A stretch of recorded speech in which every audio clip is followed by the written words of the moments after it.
Hi students, today I want to show you how to put your week 4 learning reflection into your ePortfolio. So go to your classwork and then click on ePortfolios,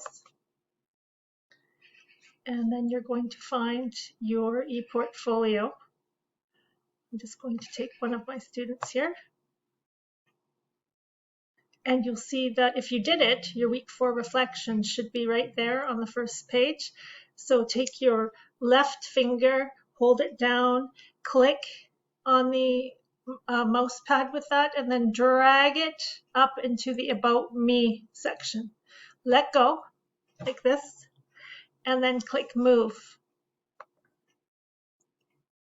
Now what you're going to do is click on Inventory Sheets, double-click on the master inventory.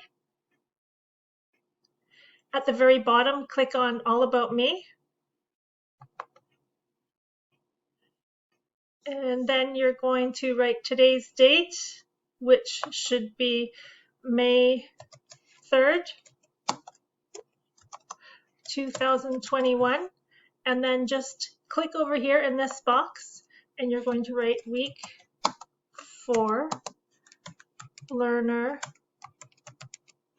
reflection.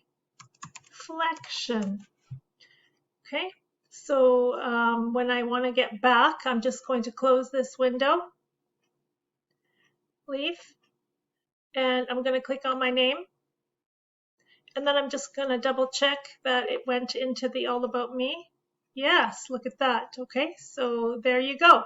So now just to get back, I'm going to close this and I will get back into Google Classroom. So that is how you put your week 4 reflection into your ePortfolio.